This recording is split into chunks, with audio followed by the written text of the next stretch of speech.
దానియేలు గ్రంథం 6వ అధ్యాయం 28వ వచనాన్ని మనందరం కలిసి చదువుకుందాం. దానియేలు గ్రంథం 6వ అధ్యాయం 28వ వచనం. ఈ దానియేలు దర్యావేషు ప్రభుత్వ కాలమందును పారసీకుడకు కోరెషు ప్రభుత్వ కాలమందును వర్ధిల్లెను. ఈ దానియేలు దర్యావేషు ప్రభుత్వ కాలమందును పారసీకుడకు కోరెషు ప్రభుత్వ కాలమందును వర్ధిల్లెను. మన దేవుడు వర్ధిల్ల చేసే దేవుడు. ప్రతి తండ్రి తన బిడ్డలు వర్ధిల్లాలి అని కోరుకుంటాడు. అలాగే మన పరలోకపు తండ్రి కూడా మనం వర్ధిల్లాలి అని కోరుకుంటా ఉన్నాడు. భౌతికంగా ఆత్మీయంగా మనం వర్ధిల్లాలి అని దేవుడు మన జీవితంలో కోరుకుంటా ఉన్నాడు. బైబిల్ గ్రంథంలో దానియేలు అనేటటువంటి ఈ భక్తుని జీవితాన్ని మనం ధ్యానం చేసుకున్నట్లయితే, దానియేలు బాలుడుగా ఉన్నటువంటి వయసులో అన్య దేశానికి బానిసగా తీసుకొని రాబడ్డాడు. బబులోను దేశానికి చెందినటువంటి నెబుకద్నెజరు అనేటువంటి రాజు యెరూషలేము మీద దాడి చేసి ఆ యూదా రాజ్యాన్ని ఆయన ఓడించి ఆడున్నటువంటి అనేక మందిని చెరలోనికి బానిసలుగా తీసుకెళ్ళాడు. అలా బానిసలుగా తీసుకువెళ్ళబడినటువంటి వారిలో దానియేలు కూడా ఉన్నాడు. ఈ దానియేలు అన్య దేశానికి బానిసగా తీసుకొని రాబడ్డాడు. అయితే ఈ దానియేలు యొక్క భక్తిని బట్టి, పరిశుద్ధతను బట్టి, ప్రార్థనా జీవితాన్ని బట్టి, ఈ దానియేలు యొక్క విశ్వాసాన్ని బట్టి ఈ దానియేలును దేవుడు అన్య దేశంలో ఒక గొప్ప అధికార స్థానంలో ఉంచాడు. ప్రధానమంత్రిగా దానియేలు అన్య దేశంలో దేవుని యొక్క కృపను బట్టి వర్ధిల్లాడు. దానియేలు యొక్క గొప్పతనం ఏంటంటే, దావీదు ఒక రాజ్యంలో ఒక రాజుగారి దగ్గర కాదు వర్ధిల్లింది. దాదాపుగా 3 ప్రభుత్వాలు మారినాయి, 4 రాజులు మారారు. కానీ దానియేలు యొక్క పదవి మాత్రం, దానియేలు యొక్క స్థాయి మాత్రం, దానియేలు యొక్క స్థానం మాత్రం మారలేదు. బైబిల్ గ్రంథంలో బబులోను సామ్రాజ్యం, నెబుకద్నెజరు అనేటటువంటి రాజుగారి కాలంలో, ఆ తర్వాత మాదీయ పారసీక అనేటటువంటి రాజ్యం, ఆ కాలంలో కూడా ఈయన వర్ధిల్లిన వాడిగా ప్రధానమంత్రిగా ఉన్నటువంటి స్థాయిలో ఉన్నాడు. బైబిల్ గ్రంథంలో నెబుకద్నెజరు అనేటువంటి రాజు, ఆ తర్వాత బెల్షస్సర్ అనేటువంటి రాజు, ఆ తర్వాత దర్యావేషు అనేటువంటి రాజు, ఆ తర్వాత కోరెషు అనేటువంటి రాజు, ఈ 4 రాజుల పరిపాలనా కాలంలో దానియేలు ప్రధానమంత్రిగా అన్య దేశంలో అధికారం కలిగిన వాడయ్యుండి వర్ధిల్లిన వాడిగా ఉన్నాడు. ఇది ఎంతో చాలా గొప్ప సంగతి. ఒక రాజుగారి దగ్గర ఒక పరిపాలనలో ఒక రాజ్యంలో వర్ధిల్లడం కాదు. అందుకని రాయబడిన మాట మరలా చదవండి. ఈ దానియేలు దర్యావేషు ప్రభుత్వ కాలమందును పారసీకుడకు కోరెషు ప్రభుత్వ కాలమందును వర్ధిల్లెను. దానియేలును వర్ధిల్ల చేసినటువంటి దేవుడు మనలను కూడా వర్ధిల్ల చేయాలని ఆశపడతా ఉన్నాడు. మన జీవితంలో కూడా మనము ఎప్పుడు కూడా ఒకే స్థాయిలో ఉండడం దేవునికి ఇష్టం లేదు. మనల్ని కూడా దేవుడు వర్ధిల్ల చేయడానికి ఇష్టపడతా ఉన్నాడు. అయితే మనం వర్ధిల్లాలి అంటే మనము కూడా దానియేలు లాంటి భక్తి జీవితాన్ని కలిగి ఉండాలి. వర్ధిల్లాలని, అభివృద్ధి పొందాలని, ఆశీర్వాదకరంగా ఉండాలని, దీవించబడాలని అందరికీ ఆశ ఉంటుంది. కానీ ఆశ ఉంటే సరిపోదు కానీ భక్తి జీవితం కూడా దానియేలు లాంటి భక్తి జీవితం మనకు ఉండాలి. చదవండి ఒకసారి ద్వితీయోపదేశకాండం 30వ అధ్యాయం 9వ వచనం. దేవుడు ఏ విషయాల్లో మనల్ని వర్ధిల్ల చేస్తాడో అక్కడ రాయబడింది. ద్వితీయోపదేశకాండం. మరియు నీ దేవుడైన యెహోవా నీ చేతి పనులన్నిటి విషయంలోనూ, నీ గర్భఫల విషయంలోనూ, నీ పశువుల విషయంలోనూ, నీ భూమి పంట విషయంలోనూ నీకు మేలగునట్లు నిన్ను వర్ధిల్ల చేయును. ఈ ధర్మశాస్త్రమందు వ్రాయబడిన ఆయన ఆజ్ఞలను కట్టడలను నీవు గైకొని నీ దేవుడైన యెహోవా మాట విని నీ పూర్ణ హృదయముతోనూ నీ పూర్ణాత్మతోనూ నీ దేవుడైన యెహోవా వైపు మళ్ళునప్పుడు యెహోవా నీ పితరుల యందు ఆనందించినట్లు నీకు మేలు చేయుటకు నీ యందును ఆనందించి నీ వైపు మల్లును. అక్కడ రాయబడిన మాట ఏంటంటే, నీ దేవుడైన యెహోవా నీ చేతి పనులంటి విషయంలోను, నీ గర్భఫల విషయంలోను, నీ పశువుల విషయంలోను, నీ భూమి పంట విషయంలోను నీకు మేలగునట్లు నిన్ను వర్ధిల్ల చేయును. మన దేవుడే దేవుడు చెప్పండి, వర్ధిల్ల చేసే దేవుడు. కాబట్టి ఈ దేవుడు వర్ధిల్ల చేసే దేవుడు. ఇంతకుముందు వర్తమానంలో మనం విన్నాం, యోసేపుకు దేవుడు తోడయ్యున్నాడు కాబట్టి యోసేపు అన్యుడైనటువంటి పోతీఫర్ ఇంట్లో ఉన్నప్పటికీ కూడా యోసేపు ఏం చెప్పాడంట, వర్ధిల్లాడు. బైబిల్ గ్రంథంలో దావీదుని గురించి రాయబడిన మాట ఏంటంటే, దావీదు అంతకంతకు వర్ధిల్లేను అని రాయబడింది. సమూయేలు గురించి రాయబడిన మాట ఏంటంటే, సమూయేలు ఇంకను ఎదుగుచు అతడు దేవుని దయయందును మనుషుల దయయందును వర్ధిల్లుచు ఉన్నాడని రాయబడింది. సొలొమోను సింహాసనం మీద ఉండి తన యొక్క దేవుని యందు నమ్మకించిన కారణాన్ని బట్టి సొలొమోను కూడా వర్ధిల్లాడు. అలాగే క్రొత్త నిబంధనలు మనం చూసుకున్నట్లయితే యేసుక్రీస్తు ప్రభువారు కూడా వయస్సునందును జ్ఞానమందును దేవుని దయందును మనుషుల దయందును వర్ధిల్లినటువంటి వానిగా ఉన్నాడు. కాబట్టి బైబిల్ గ్రంథంలో దేవుని నమ్మినటువంటి వారు, దేవుని ఆశ్రయించినటువంటి వారు, దేవుని యందు విశ్వాసం ఉంచినటువంటి వారు, దేవుని యొక్క వాక్యానుసారంగా పరిశుద్ధంగా బ్రతికినటువంటి వారు, దేవుని మీద ఆధారపడినటువంటి వారందరూ కూడా వర్ధిల్లారు. అలాగే ఈరోజు కూడా దేవుడు మనల్ని వర్ధిల్ల చేయాలని ఆశపడతా ఉన్నాడు. నీ జీవితాన్ని, నీ కుటుంబాన్ని, నీ సంఘాన్ని దేవుడు అత్యధికంగా వర్ధిల్ల చేయడానికి ఇష్టపడతా ఉన్నాడు. అయితే దేవుడు ఎవరిని వర్ధిల్ల చేస్తాడు? దేవుడు ఎవరిని వర్ధిల్ల చేయడు? అర్థమైందా? మొట్టమొదటిగా దేవుడు ఎవరిని వర్ధిల్ల చేయడో ఒక 4 మాటలు చెప్తాను. దేవుడు ఎవరిని వర్ధిల్ల చేస్తాడో తర్వాత చెప్తాను. మొదటిగా మనం చూసుకున్నట్లయితే బైబిల్ గ్రంథంలో నుంచి మీరు చదవద్దులే కానీ సామెతల గ్రంథం 28వ అధ్యాయం 13వ వచనంలో మనందరికీ తెలిసినటువంటి మాటే, అతిక్రమములు దాచిపెట్టువాడు వర్ధిల్లడు. అంటే మొట్టమొదటిగా పాపము చేసేటటువంటి వారు వర్ధిల్లరు, అతిక్రమాలు చేసే వాళ్ళు వర్ధిల్లరు. అతిక్రమాలు చేసి వాటిని ఒప్పుకోకుండా, వాటిని మానుకోకుండా, వాటిని దాచేటటువంటి వాళ్ళు ఉన్నారు. అలాంటి వారు వర్ధిల్లరు. కాబట్టి నీవు వర్ధిల్లలేకపోవడానికి గల కారణం ఏంటంటే, మొదటిగా నీ పాపమే. అతిక్రమములు చేయవాడు, వాటిని దాచిపెట్టువాడు వర్ధిల్లడు. రెండవదిగా మనం చూసుకున్నట్లయితే దేవుని మాట వినని వారు కూడా వర్ధిల్లరు. బైబిల్ గ్రంథంలో ద్వితీయోపదేశకాండం 28వ అధ్యాయం 29వ వచనంలో ఎవరైతే దేవుని యొక్క మాట వినరో వారు కూడా వర్ధిల్లరు, వారు శాపగ్రస్తులైపోతారు, వారు క్షీణించిపోతారని రాయబడింది. మూడవదిగా మనం చూసుకున్నట్లయితే బైబిల్ గ్రంథంలో దేవుని యొక్క సన్నిధిని ఎవరైతే విడిచిపెడతారో వారు కూడా వర్ధిల్లరు.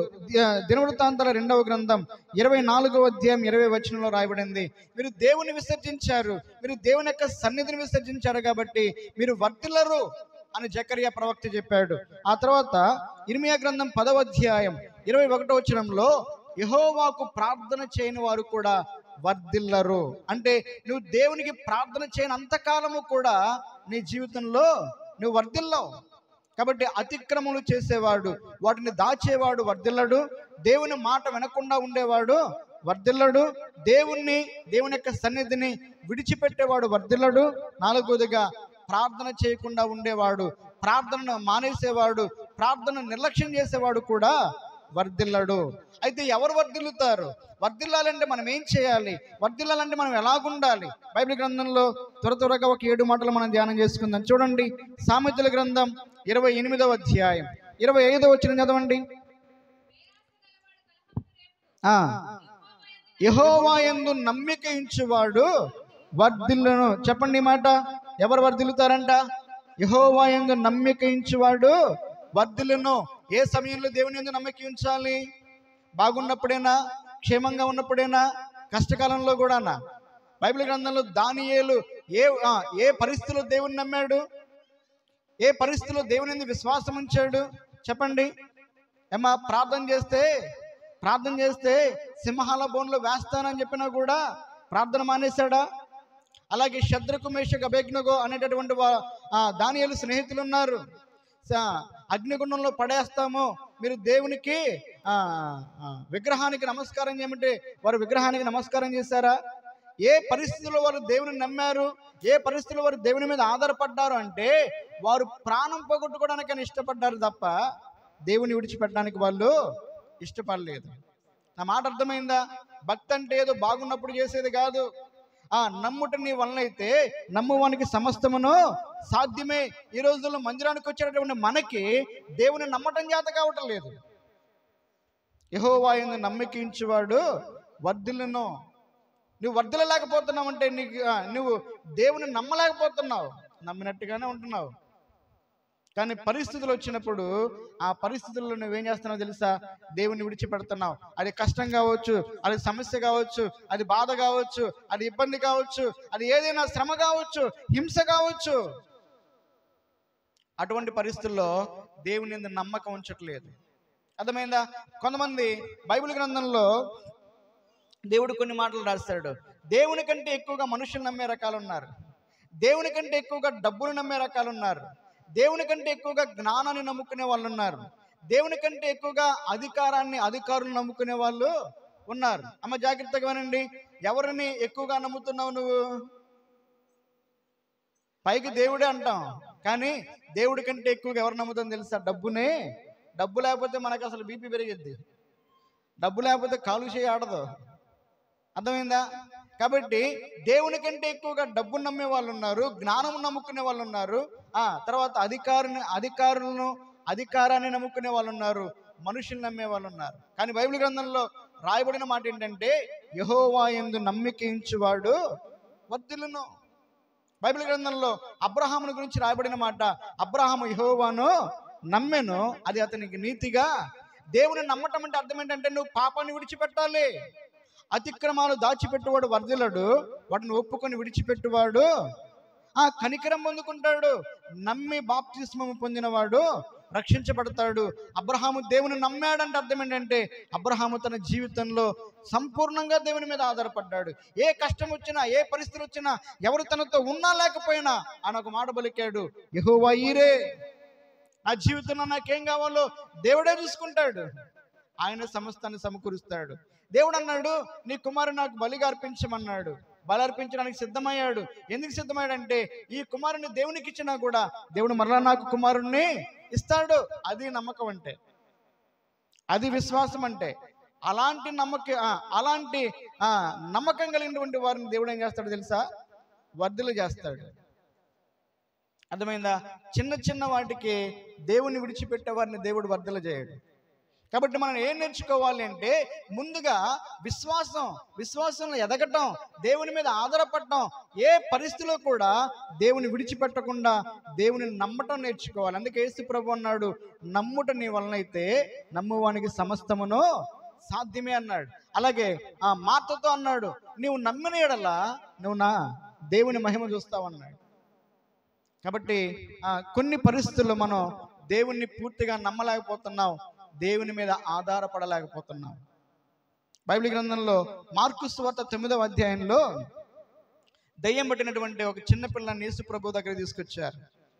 ఆ చిన్నపిల్లవాడిని యేసు ప్రభు దగ్గర తీసుకొచ్చినప్పుడు ఆయన కొండ మీద ఉన్నాడు, కొండ కింద శిష్యులు ఉన్నారు. ఆ తండ్రి ఏం చేశాడంటే ఆ చిన్న బిడ్డ కోసం ప్రార్థన చేయమని చెప్పి ఆ శిష్యుల దగ్గర తీసుకొస్తే ఆ శిష్యులు ప్రార్థన చేశారు, కానీ దయ్యం పోలే. అప్పుడు యేసు ప్రభు పైనుంచి దిగొచ్చాడు.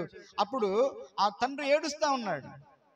తండ్రి ఏడుస్తా, ఇదిగో నా కుమారుడికి దయ్యం పట్టిందయ్యా.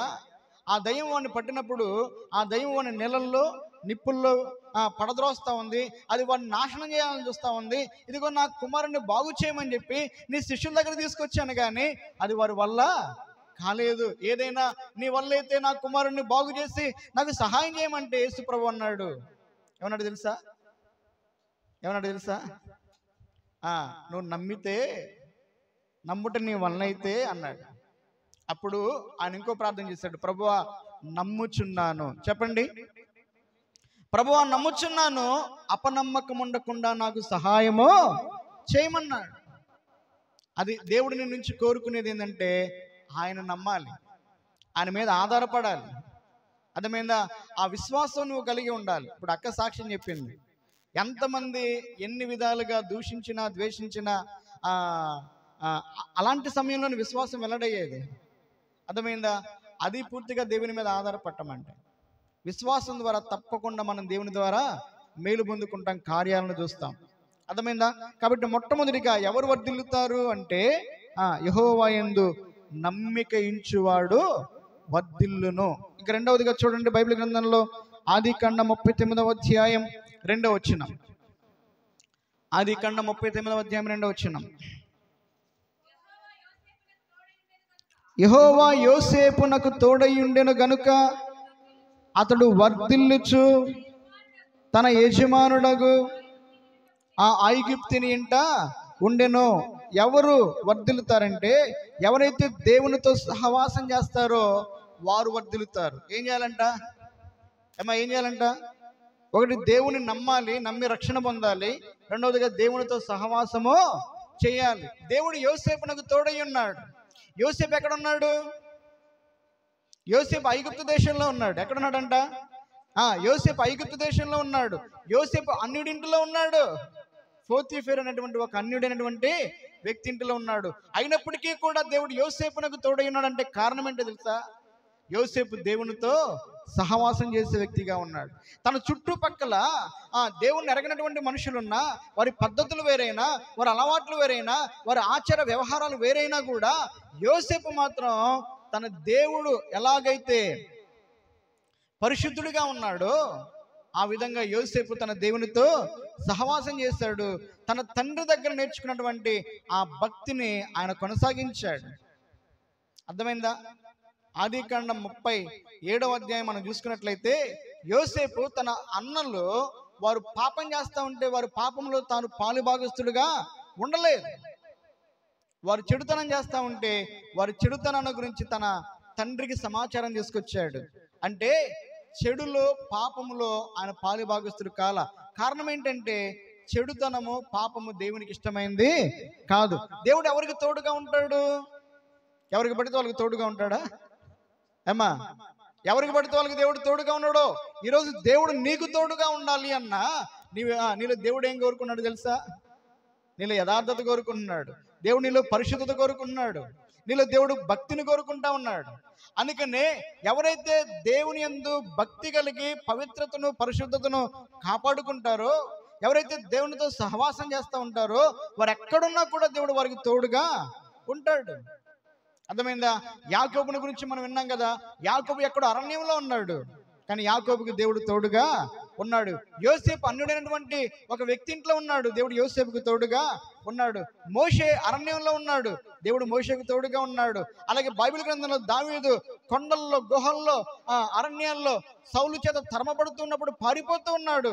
కానీ బైబిల్ గ్రంథంలో రాయబడిన మాట, దావీదు ఎక్కడికి వెళ్ళినా కూడా దావీదుకి దేవుడు తోడుగా ఉన్నాడు. దావీదుని దేవుడు కాపాడుతా ఉన్నాడు.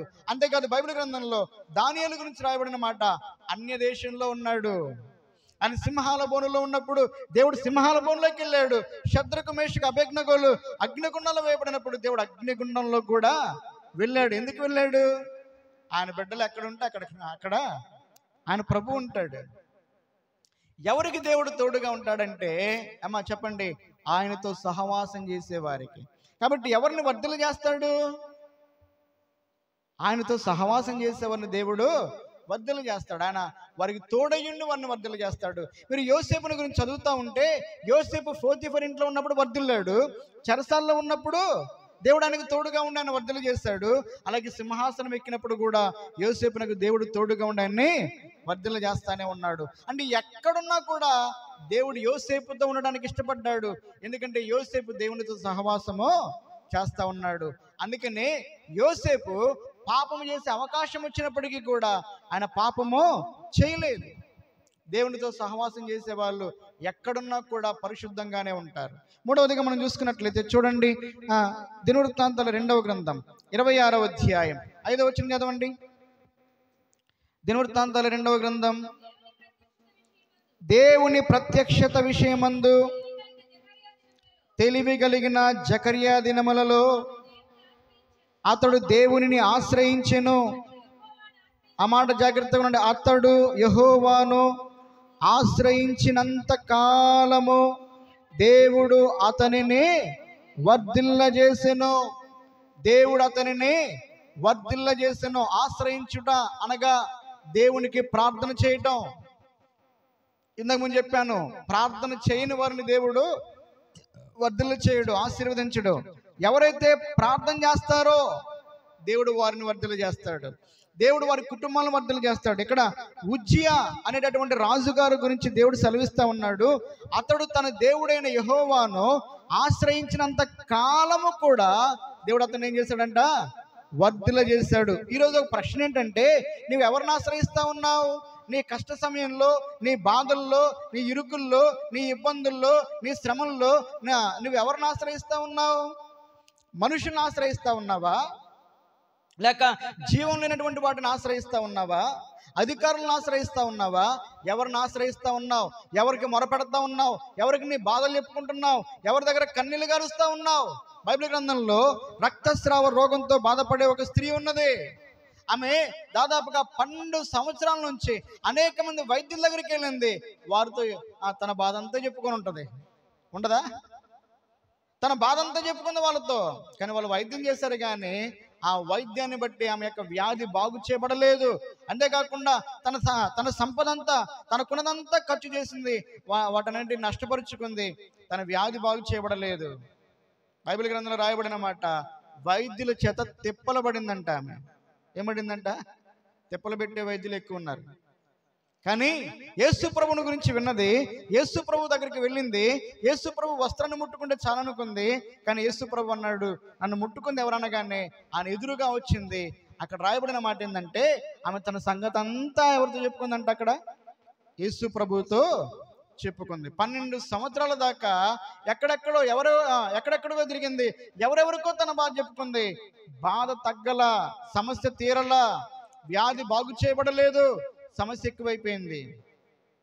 యేసు ప్రభువును కలుసుకుంది, యేసు ప్రభు దగ్గర, ఆయన పాదాల దగ్గర తన సంగతంతా చెప్పుకుంది ఆమె.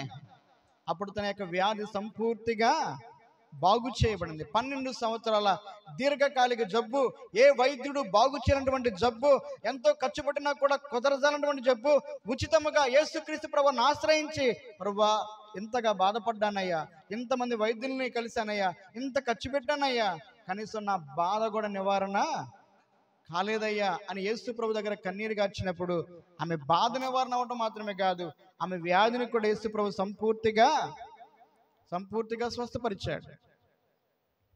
ఈరోజు నువ్వు ఎవరిని ఆశ్రయిస్తున్నావో దాన్ని బట్టి నీ పరిస్థితులు ఆధారపడతా ఉంటాయి.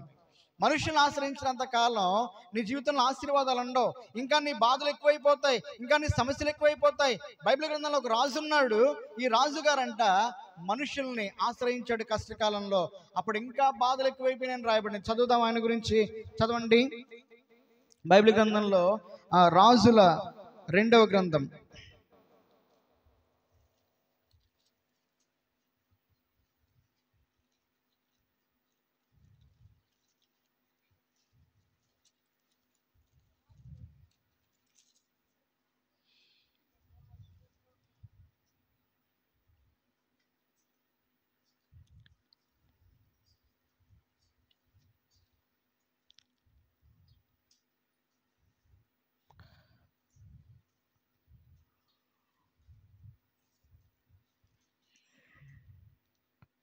లేకపోతే దినవృత్తాంతాల 2వ గ్రంథం 28వ అధ్యాయంలో ఆ మాట ఇంకా చక్కగా ఉంటుంది.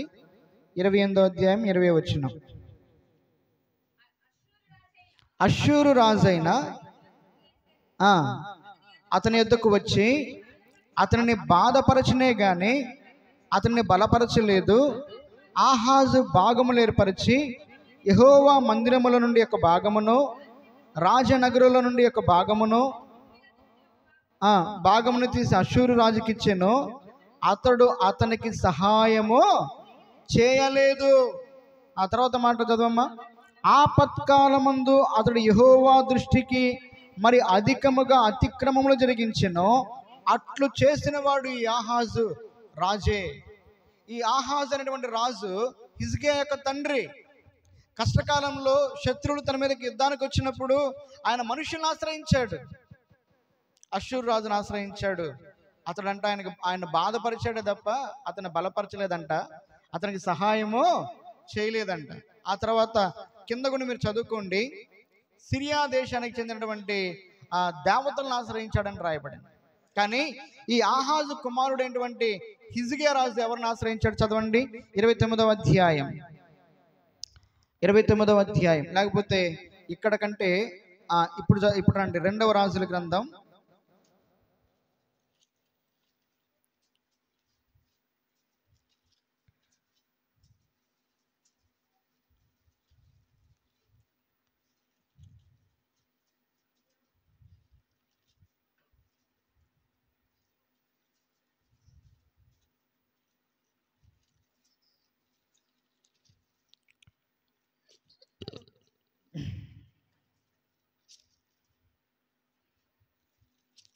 2వ గ్రంథం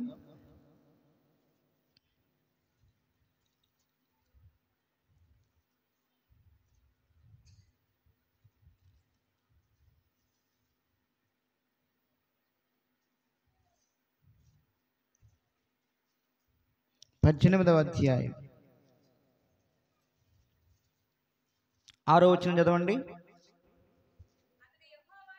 అతడు యెహోవాతో హత్తుకొని ఆయనను వెంబడించకుండా వెనుక తీయక. ఎవరిని హత్తుకున్నాడు ఈయన?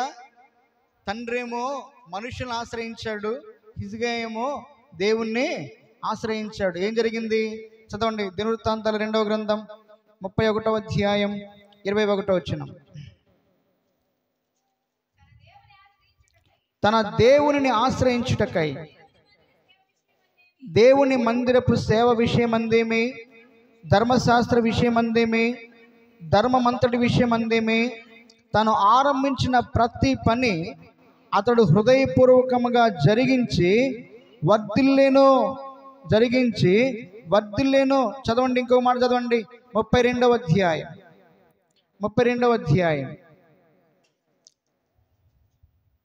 27వ వచనం.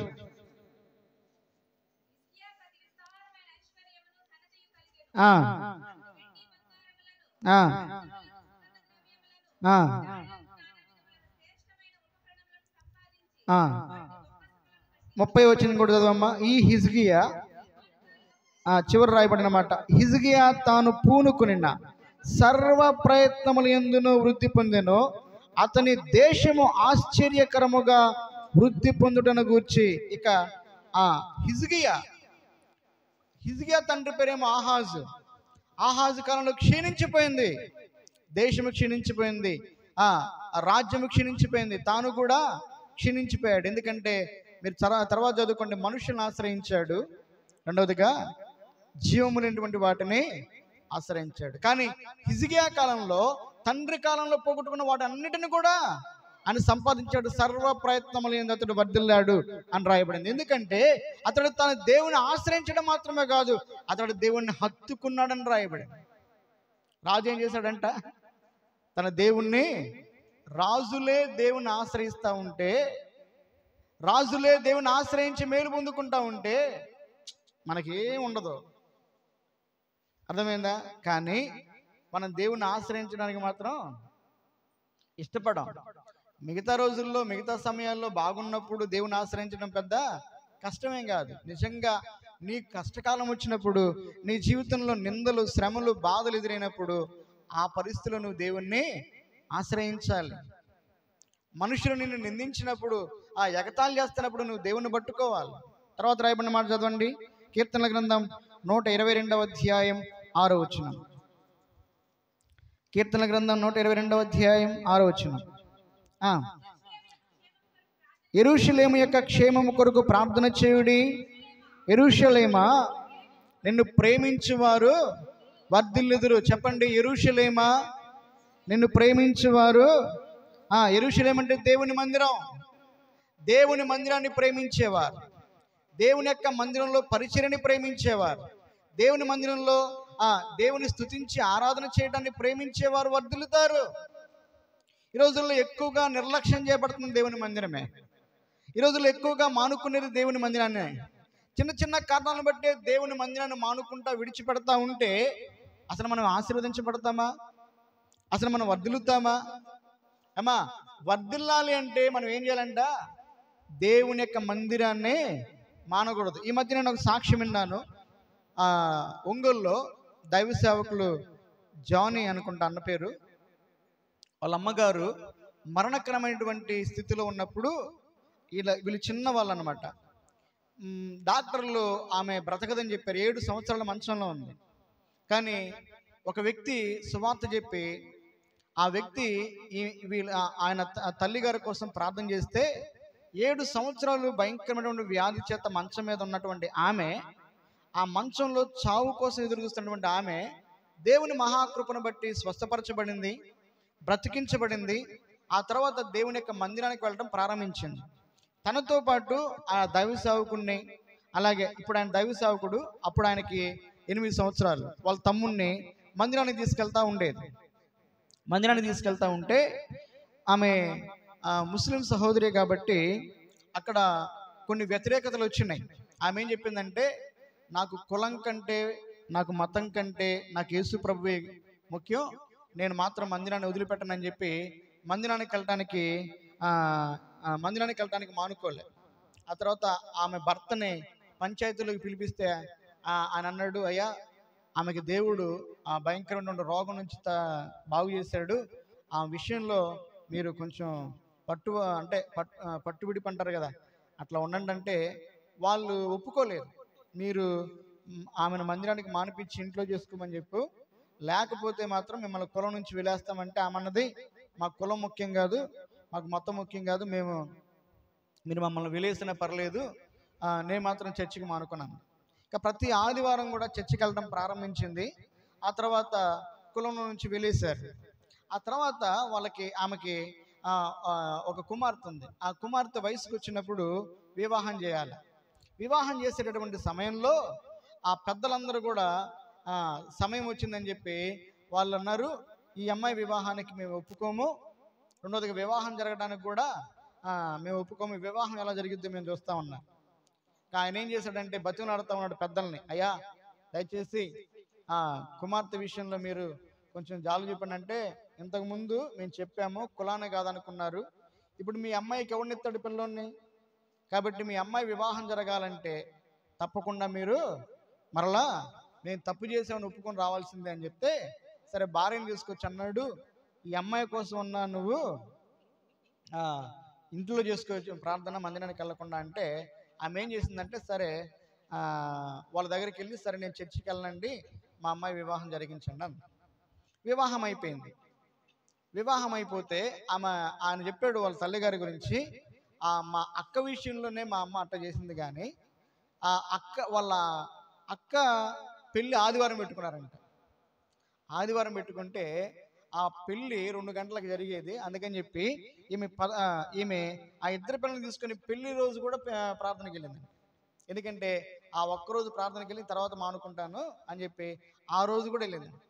ప్రతి ఒక్కరు అడిగారంట, మందిరానికి వెళ్ళకపోతే చచ్చిపోతా, పెళ్లి పెట్టుకొని మందిరానికి వెళ్ళామంటే ఆ మందంట, నాకు యేసు ప్రభు కంటే ఎవరు ముఖ్యం కాదు, ఆయన మందిరం కంటే ఏది కూడా ముఖ్యం కాదు, నేను ప్రార్థనకి వెళ్ళినంత మాత్రం నాకు కూతురు పెళ్ళేం ఆగదగా అని చెప్పేసి ఆ రోజు వెళ్ళి ఆరాధన చేసి మళ్ళీ వచ్చింది.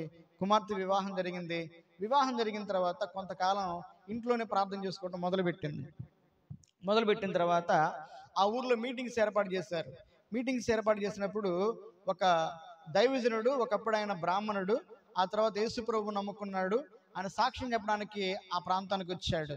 అందరూ కూడా అనౌన్స్ చేస్తా ఉన్నారు, ఫలానా వ్యక్తి సాక్ష్యం చెప్పడానికి మన మధ్యకి వస్తున్నాడంటే ఈమెకేమో ఆ మీటింగ్లకు వెళ్ళడానికి చాలా ఆశ ఉంది, కానీ వెళ్తే ఈయన ఏమంటాడో అని చెప్పేసి ఆమె భయపడింది. మొదటి రోజు, రెండో రోజు వెళ్లకుండా ఆగింది. కానీ మూడో రోజు ఆ దైవ సేవకుడు వస్తాడని తన భర్తను పర్మిషన్ అడిగి వెళ్ళడానికి ఆమె ఇష్టపడింది. కానీ ఆ రోజు ప్రతిరోజు ఉదయాన్నే పనికి వెళ్ళి సాయంత్రానికి వచ్చేటటువంటి భర్త ఆ రోజు ఆలస్యం చేసి రాలేదు. అప్పుడు ఈ అబ్బాయిని, అంటే ఇప్పుడు దైవ సేవకుడుగా ఉన్నటువంటి ఆయన వెంట పెట్టుకొని వాళ్ళ అన్నుంటే ఆయనకు చెప్పింది, అయ్యా నాన్నగారు వస్తే 1 గంట అక్కడ మీటింగ్ జరుగుతుంది కాబట్టి చర్చికి అట్లా నేను మీటింగ్కి వెళ్తున్నా, అక్కడ 1 గంట వాక్యం విని వస్తాను, నా నాన్నగారికి చెప్పు అని చెప్పి ఆమె వెళ్ళింది. మీటింగ్లో కూర్చుంది. ఈయన వచ్చాడు భర్త. ఆమె అటు వెళ్ళిపోయిన తర్వాత 1 గంటకి ఈయన వచ్చాడు. వచ్చిన తర్వాత ఆయన అడిగాడు, మీ అమ్మ ఎక్కడికి వెళ్ళిందిరా అంటే ఆ కూటానికి వెళ్ళింది అని చెప్పాడు. అంతే, బయటికి వెళ్ళాడు, మందు తాగాడు, ఆ మీటింగ్ దగ్గరికి వెళ్ళాడు.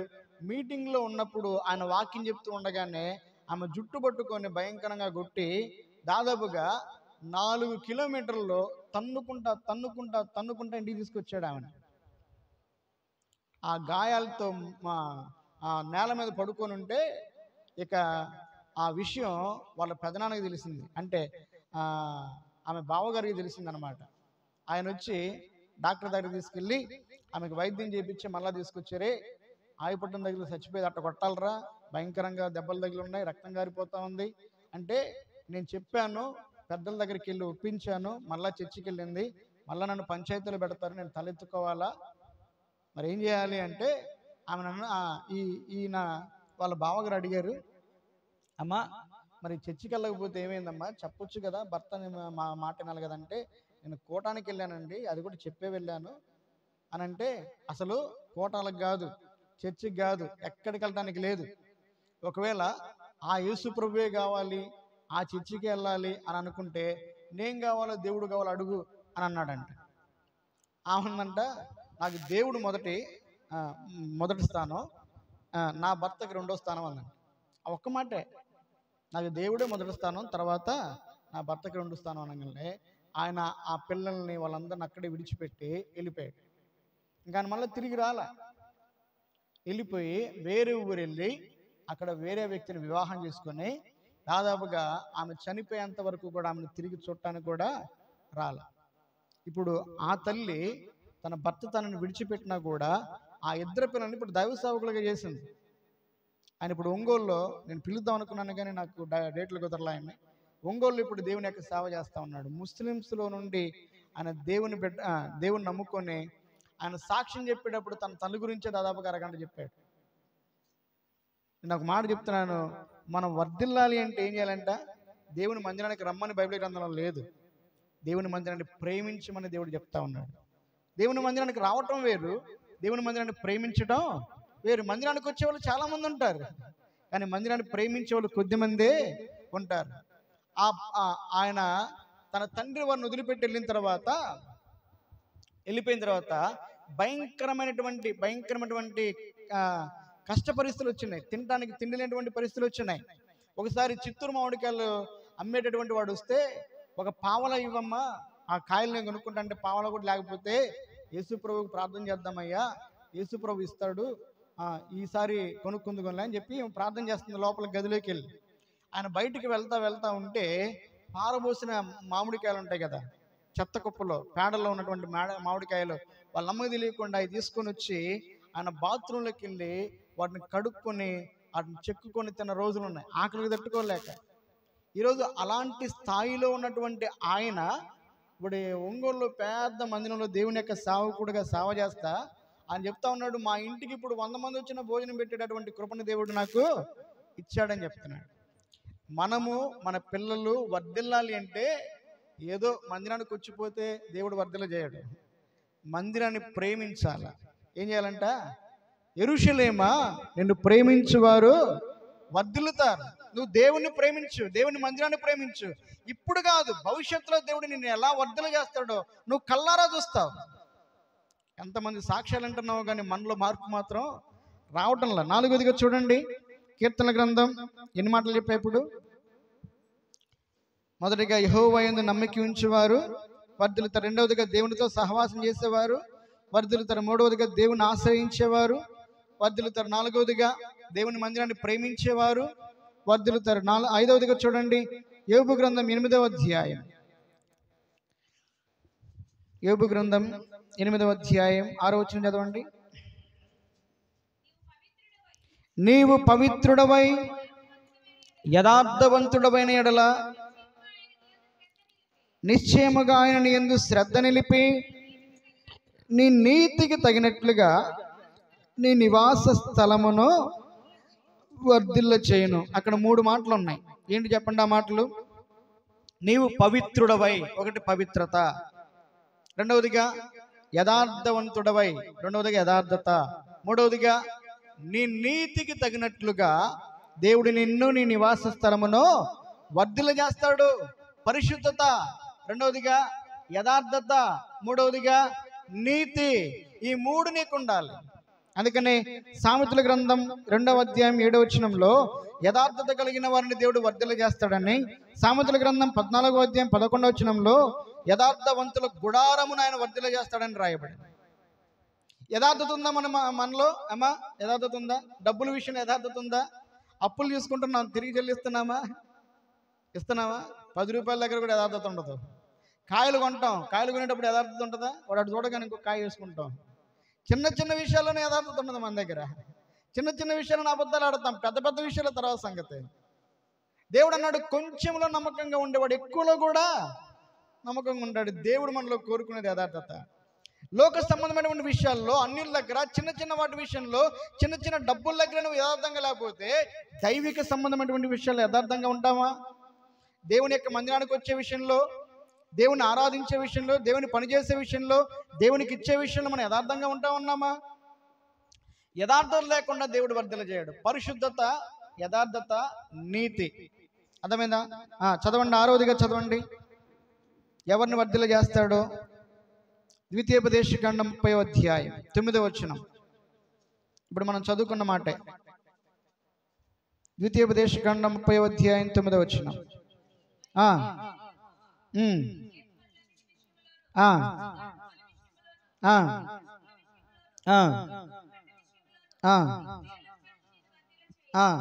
ఈ ధర్మశాస్త్రమందు వ్రాయబడిన ఆయన ఆజ్ఞలను, కట్టడలను నీవు గైకొని నీ దేవుడైన యెహోవా మాట విని నీ పూర్ణాత్మతోనూ నీ పూర్ణ హృదయముతోనూ నీ దేవుడైన యెహోవా వైపు మళ్ళునప్పుడు.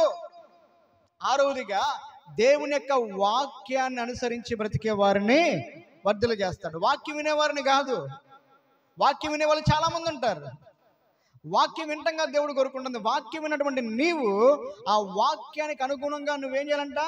నీ ప్రవర్తన మార్చుకోవాలి, నీ ప్రవర్తన దిద్దుకోవాలి, నువ్వు దేవుని వైపు మళ్ళుకోవాలి.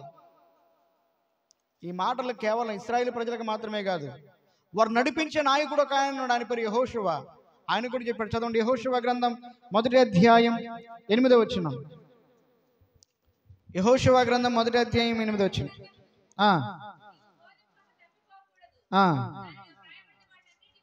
దానిలో వ్రాయబడిన వాటన్నింటి ప్రకారముగా చేయుటకై నువ్వు జాగ్రత్త పడిన ఎడల, దివారాత్రము దానిని ధ్యానించిన ఎడల నీ మార్గములను, అర్థమైందా? ఆ ధర్మశాస్త్రాన్ని చదవాలి, ఆ ధర్మశాస్త్రానుసారంగా నీవు ఆయన మార్గంలో నడుచుకోవాలి. అర్థమైందా? కాబట్టి దేవుని యొక్క వాక్యానుసారంగా బ్రతికేవాళ్ళు. పేతురు ఒక మాట అన్నాడు, ప్రభువా రాత్రంతా ప్రయాసపడ్డాం కానీ ఒక్క చేప కూడా, కానీ నీ మాట చొప్పున వలేస్తాం. యేసు ప్రభు మాట వింటం కాదు, ఆ మాటకు లోబడాల, ఆ మాట ప్రకారంగా మనం బ్రతకాల. ఆ మాటలు నీకు నచ్చినా నచ్చకపోయినా ఇది దేవుని మాట. ఆ దేవుని మాట ప్రకారంగా నన్ను నేను మార్చుకోవాలి, నా బ్రతుకు మార్చుకోవాలి, నా ప్రవర్తన మార్చుకోవాలి, నా బుద్ధిని మార్చుకోవాలి, నా మాటలు మార్చుకోవాలి అని ఎప్పుడైతే నీవు దేవుని యొక్క వాక్యానుసారంగా నిన్ను నీవు మార్చుకోవడానికి, మలచుకోవడానికి, దేవుని వైపు మలటానికి నువ్వు ఇష్టపడతావో దేవుడు నిన్ను వర్ధిల్ల చేయటం మొదలు పెడతాడు. చివరిగా ఒక మాట ఏంటంటే, తర్వాత చదువుకోండి, కొరింథీయులకు రాసిన 2వ పత్రిక 9వ అధ్యాయం 5 నుంచి 10 వచనాలు మనం చదువుకున్నట్లయితే, దేవునికి ఇచ్చేవారిని వర్ధిల్ల చేస్తాడు. ఎవరిని వర్ధిల్ల చేస్తాడంట? దేవుని దగ్గర, దేవునికి ఇచ్చేటటువంటి వారిని దేవుడు వర్ధిల్ల. మీరందరూ దేవునికి ఇస్తా ఉన్నారు, కానీ మీ సమయం ఇవ్వాలి. ఇంకా ఏమి ఇవ్వాలంట? మీ సమయం ఇవ్వాలి, మీ బలం ఇవ్వాలి, మీ యొక్క ధనము కూడా యేసయ్యకి ఇవ్వాలి. ఇక వాటి గురించి మళ్ళా చెప్పను, అర్థమైందా? ఇచ్చేటటువంటి వారు ధన్యులు, వారు వర్ధిల్లుతారు. అలాగే పిసినారితనంగా ఇచ్చేటటువంటి వాళ్ళు, అసలు ఇవ్వకుండా ఉండే వాళ్ళు కూడా ఉన్నారు. వారి గురించి కూడా బైబిల్ గ్రంథంలో రాయబడింది. చదవండి, చెప్పండి 7 మాటలు ఎవరు వర్ధిల్లుతారో. మొదటిగా యెహోవా యందు నమ్మిక ఉంచేవారు వర్ధిల్లుతారు. రెండవదిగా ఆయనతో సహవాసం చేసేవారు వర్ధిల్లుతారు. మూడవదిగా ఆయన ఆశ్రయించేవారంటే ప్రార్థించేవారు వర్ధిల్లుతారు. నాలుగవదిగా దేవుని మందిరాన్ని ప్రేమించేవారు వర్ధిల్లుతారు. 5వదిగా పరిశుద్ధంగా, నీతిగా, యథార్థంగా బ్రతికేవారు వర్ధిల్లుతారు. 6వదిగా వాక్యాన్ని అనుసరించి బ్రతికేవారు వర్ధిల్లుతారు. 7వదిగా దేవునికి ఇచ్చేవారు. ఈ 7 సంగతుల్లో నీ జీవితంలో 7 మాటల్లో 7 సంగతులు నీ జీవితంలో నెరవేరుతా ఉన్నాయా? ఒకవేళ ఏదైనా నీ ఆత్మీయ జీవితంలో వీటిల్లో లోపాలు ఉన్నట్లయితే సరి చేసుకో. ఈ రోజు నుంచే నిన్ను మార్చుకోవడానికి, సరి చేసుకోవడానికి ఇష్టపడితే దేవుడు నేటి నుంచి నిన్ను వర్ధలు చేయడానికి ఇష్టపడతాడు. దేవుడు నిన్ను, నీ కుటుంబాన్ని అలాగున దీవించి ఆశీర్వదించి వర్ధిల్ల చేయునుగాక. ప్రార్థన చేసుకుందాం. దయచేసి అందరూ మోకరించినట్లయితే